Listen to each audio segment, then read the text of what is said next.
Bonjour à toutes et à tous. Aujourd'hui, on va essayer de résoudre l'exercice 6. Problème ramené à une inéquation. Une salle peut accueillir au maximum 120 personnes.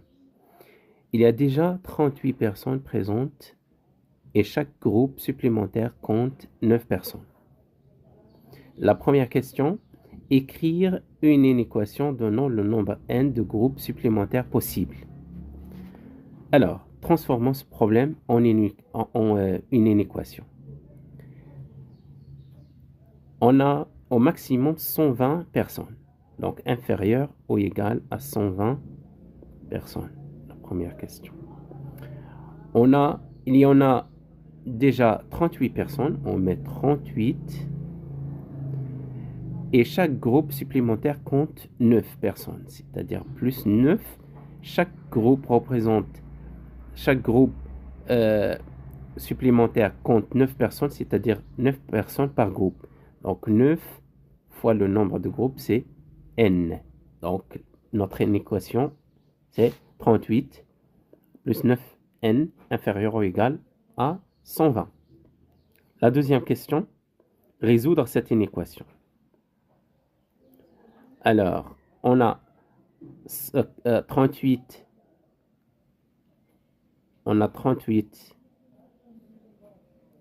plus 9n inférieur ou égal à 120.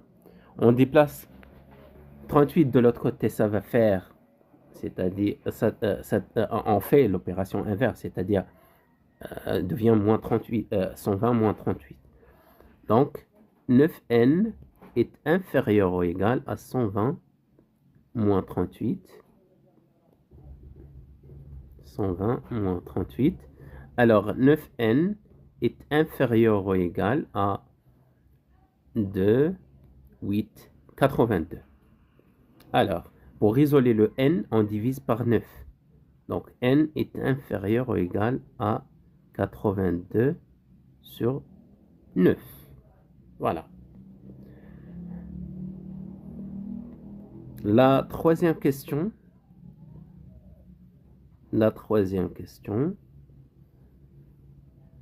Donnez la plus grande valeur entière possible de n. Donc, n est inférieur ou égal à 82 sur 9. Et 82 sur 9, c'est-à-dire n inférieur ou égal à la plus grande valeur, la plus grande, il demande quoi? Il demande la plus grande valeur entière possible de n.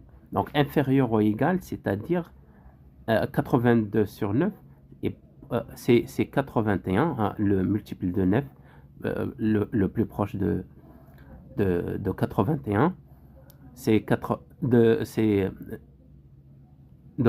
pardon, c'est 81 plus 1 sur 9, c'est-à-dire n est inférieur ou égal à 81 sur 9 plus 1 neuvième. N inférieur ou égal à 9 plus 1 neuvième, c'est-à-dire la plus grande valeur entière, c'est 9. La plus grande valeur entière possible est donc 9. Go. N est égal à 9. Maintenant, on passe à la quatrième question. Représenter l'ensemble de solutions sur un axe gradué.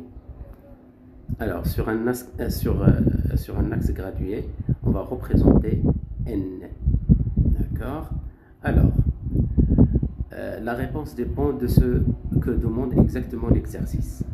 Ici, qu'est-ce qu'on va faire? On va prendre en considération que n est un nombre entier, c'est-à-dire qu'on va représenter les valeurs entières possibles, c'est-à-dire n inférieur ou égal à 9 jusqu'à 0, parce que n ne peut pas être inférieur à 0, ne peut pas être négatif.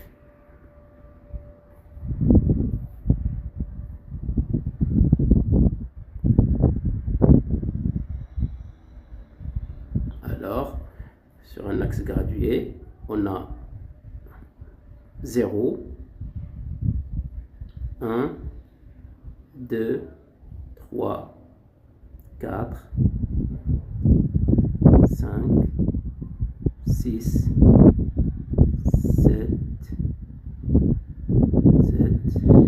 8, 9. 1, 2, 3, 4, 5, 6, 7, 8 et 9. Alors, là, on ne peut représenter que les valeurs entières. Donc, le 0, le 1, le 2, le 3, 4, 5, 6, 7, 8, 9. Si l'exercice ne prend pas en considération ce truc-là, on doit représenter toutes les valeurs comme ça, jusqu'à 9, plus 1 neuvième ici, et toutes les valeurs inférieures ou égales à 9 sur plus 1 neuvième, c'est-à-dire toutes les valeurs avant 9. Moins l'infini, 9. Hein? Moins l'infini, 9. Mais si on prend, votre professeur tient en compte du contexte, il est plus pertinent de représenter uniquement les valeurs entières. Bon courage. À très bientôt.